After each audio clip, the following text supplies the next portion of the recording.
ಎಲ್ಲರಿಗೂ ನಮಸ್ಕಾರ ರೀ. ರಿಯಾಸ್ ಕಿಚನ್ಗೆ ಸ್ವಾಗತ ರೀ. ಇವತ್ತು ನೀವು ನೋಡ್ತಾ ಇರ್ಬೋದು ರೀ, ಇಲ್ಲಿ ನಾನೊಂದು 2.5 ಟೇಬಲ್ ಸ್ಪೂನಷ್ಟು ಕಡಲೆ ಹಿಟ್ಟನ್ನು ಇಟ್ಕೊಂಡಿದ್ದೀನಿ. ಇಲ್ಲಿ ಒಂದು ಮೀಡಿಯಮ್ ಸೈಜಿಂದು 4 ಟೊಮೆಟೊವನ್ನು ಹೆಚ್ಕೊಂಡಿದ್ದೀನಿ ರೀ. ಇವತ್ತು ಹೋಟೆಲ್ನಲ್ಲಿ ಇಡ್ಲಿ ಸಾಂಬಾರು ಮಾಡ್ತಾರೆ ನೋಡ್ರಿ, ಇಡ್ಲಿಗೆ ಮತ್ತು ದೋಸೆಗೆ ಮಾಡ್ತಾರೆ ನೋಡ್ರಿ, ಪಡ್ಡಿಗೆ. ಅದು ಆ ಥರ ಒಂದು ಅನ್ನಕ್ಕೂ ಆಗುತ್ತೆ ರೀ. ತುಂಬ ಒಳ್ಳೆ ಒಂದು ಟೇಸ್ಟ್ ಆಗಿರುತ್ತೆ. ಸಾಂಬಾರು ಒಂದು 5 ನಿಮಿಷದಲ್ಲೇ ಈ ಒಂದು ಸಾಂಬಾರು ರೆಡಿ ಆಗುತ್ತೆ ರೀ. ಹಾಗಾಗಿ ನಮ್ಮ ಚಾನಲ್ ಯಾರು ಹೊಸ ಸಬ್ಸ್ಕ್ರೈಬ್ ಮಾಡಿದಿರಿ ನಿಮ್ಮೆಲ್ಲರಿಗೂ ಧನ್ಯವಾದಗಳು ರೀ. ಯಾರು ನಮ್ಮ ವಿಡಿಯೋನ ನೋಡ್ತಾ ಇದ್ದೀರಿ ಸಬ್ಸ್ಕ್ರೈಬ್ ಮಾಡಿ, ಲೈಕ್ ಮಾಡಿ, ಶೇರ್ ಮಾಡಿ. ಇಲ್ಲಿ ನಾನು 1-2 ಟೇಬಲ್ ಸ್ಪೂನು ಆಯಿಲ್ ಹಾಕ್ಕೊಂಡಿದ್ದೇನೆ ರೀ. ಈಗ ಸ್ವಲ್ಪನೇ ಸಾಸಿವೆ ಜೀರಿಗೆಯನ್ನು ಹಾಕೋತಾ ಇದ್ದೇನೆ ಇದಕ್ಕೇ ನೋಡಿರಿ, ಸ್ವಲ್ಪನೇ ನಾನು 1 ಗೆಡ್ಡೆ ಬೆಳ್ಳುಳ್ಳಿಯನ್ನು ಹಾಕೋತಾ ಇದ್ದೇನೆ ರೀ. ಇದಕ್ಕೆ ಹಾಕೊಂಡ್ಮೇಲೆ ನೋಡಿರಿ, ಸ್ವಲ್ಪನೇ ಒಂದು ಮೀಡಿಯಮ್ ಸೈಜಿಂದು ಈರುಳ್ಳಿಯನ್ನು ಕಟ್ ಮಾಡಿ ಹಾಕ್ಕೊತಾ ಇದ್ದೀನಿ. ಇವಾಗ ಸ್ವಲ್ಪನೇ ನೋಡಿರಿ, ಈರುಳ್ಳಿಯನ್ನು ಸ್ವಲ್ಪನೇ ಹಾಫ್ ಫ್ರೈ ಆದರೆ ಸಾಕು. ಈಗ ನಾವು ಹೋಟೆಲಲ್ಲಿ ಒಂದೊಂದು ಸರ್ತಿ ನಾವು ಇಡ್ಲಿ ಜೊತೆಗೆ ಮತ್ತು ದೋಸೆ ಜೊತೆಗೆ ಸಾಂಬಾರು ಕೊಟ್ಟಿರ್ತಾರೆ ನೋಡಿರಿ, ಆ ಸಾಂಬಾರಲ್ಲಿ ಸ್ವಲ್ಪ ಈರುಳ್ಳಿ ಹಾಫ್ ಫ್ರೈ ಆಗೋದಿರ್ತದೆ. ಹಾಗೆ ನಾವು ಇದನ್ನು ಹಾಫ್ ಫ್ರೈಯನ್ನು ಮಾಡ್ಕೊಳ್ಳೋಣ. ಇವಾಗ ಇದಕ್ಕೇ ನೋಡಿರಿ, ಸ್ವಲ್ಪನೇ ಕರಿಬೇವು ಸೊಪ್ಪನ್ನು ಹಾಕ್ತಾಯಿದ್ದೀನಿ. ಸ್ವಲ್ಪನೇ ಇದನ್ನು ಹಾಕಿ ಇದರೊಟ್ಟಿಗೆ ಬಾಡಿಸ್ಕೊಳ್ಳೋಣ. ತುಂಬ ಟೇಸ್ಟಾಗಿರುತ್ತೆ ರೀ. ನಮಗೆ ಅರ್ಜೆಂಟಾಗಿ ಎಮರ್ಜೆನ್ಸಿಗೆ ಇದನ್ನು ಬೇಗನೆ ಮಾಡ್ಕೋಬೋದು. ನಮ್ಮದಿದು ಹಾಫ್ ಫ್ರೈ ಆಗಿದೆ. ಇವಾಗ ನಾನು ಟೊಮೆಟೊವನ್ನು ಹಾಕ್ತಾಯಿದ್ದೀನಿ ರೀ. ಈ ಟೊಮೆಟೊವನ್ನು ಹಾಕಿ ಒಂದು ಸ್ವಲ್ಪನೇ ಇದನ್ನು ಬಾಡಿಸ್ಕೊಳ್ಳೋಣ ರೀ. ಸ್ವಲ್ಪ ಇದರ ಜೊತೆಗೇ 1-2 ನಿಮಿಷ. ಇವಾಗ ನಮ್ಮದು 2 ನಿಮಿಷ ಆಗಿದೆ ರೀ.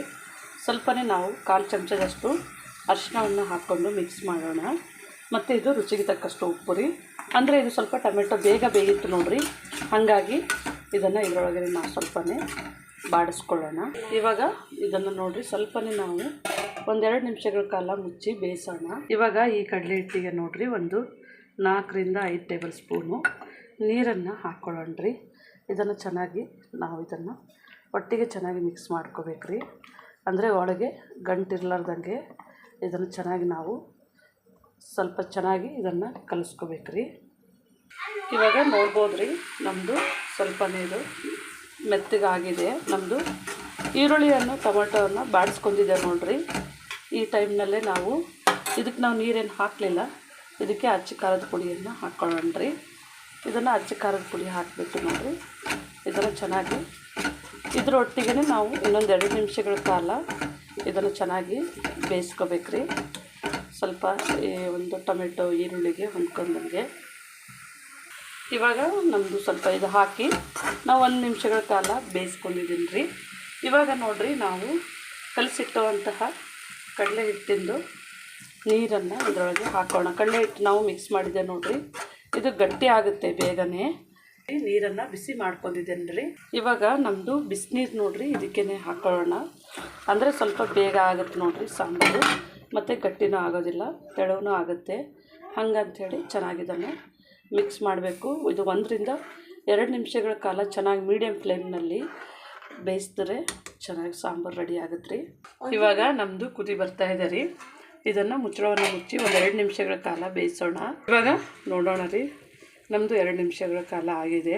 ನೋಡ್ಬೋದು ನಮ್ಮದು ಸಾಂಬಾರು ಇವಾಗ ರೆಡಿ ಆಗಿದೆ. ತುಂಬ ಸುಲಭವಾದಂತಹ ವಿಧಾನದಲ್ಲಿ ನಮಗೆ ಸಾಂಬಾರು ತುಂಬ ಟೇಸ್ಟಾಗಿರುತ್ತೆ ರೀ. ನೋಡ್ಬೋದು ನಾವು ಹೋಟೆಲ್ನಲ್ಲಿ ಯಾವ ಥರ ನಾವು ಇಡ್ಲಿ ಸಾಂಬಾರು ಜೊತೆ ತಿಂತೀವಿ ನೋಡಿರಿ, ಅನ್ನದ ಜೊತೆಗೆ ಅದೇ ಒಂದು ಟೇಸ್ಟ್ ಬಂದಿರುತ್ತೆ. ಇವಾಗ ನಮ್ಮದು ಸಾಂಬಾರು ರೆಡಿ ಆಗಿದೆ. ನಾನು ಸ್ಟವನ್ನು ಆಫ್ ಮಾಡಿದ್ದೀನಿ ರೀ.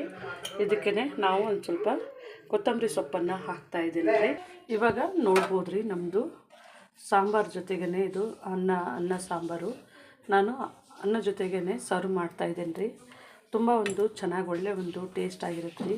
ನೋಡ್ಬೋದು, ಒಂದು 5 ನಿಮಿಷಗಳಲ್ಲಿ ನಿಮಗೆ ಇದು ಸಾಂಬಾರು ರೆಡಿ ಆಗುತ್ತೆ ರೀ. ಒಳ್ಳೆ ಒಂದು ಟೇಸ್ಟ್ ಆಗಿರುತ್ತೆ ರೀ. ನೀವು ಮನೆಯಲ್ಲಿ ಒಂದು ಸರ್ತಿ ಟ್ರೈ ಮಾಡಿ ನೋಡಿರಿ.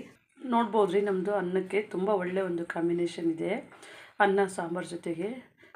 ನೀವು ಮನೆಯಲ್ಲಿ ಒಂದು ಸರ್ತಿ ಟ್ರೈ ಮಾಡಿ ನೋಡಿರಿ. ನಮ್ಮ ಚಾನಲ್ ಸಬ್ಸ್ಕ್ರೈಬ್ ಮಾಡಿ, ಲೈಕ್ ಮಾಡಿ, ಶೇರ್ ಮಾಡಿ. ನಮ್ಮ ವಿಡಿಯೋನ ನೋಡಿದ್ದಕ್ಕಾಗಿ ಧನ್ಯವಾದಗಳು.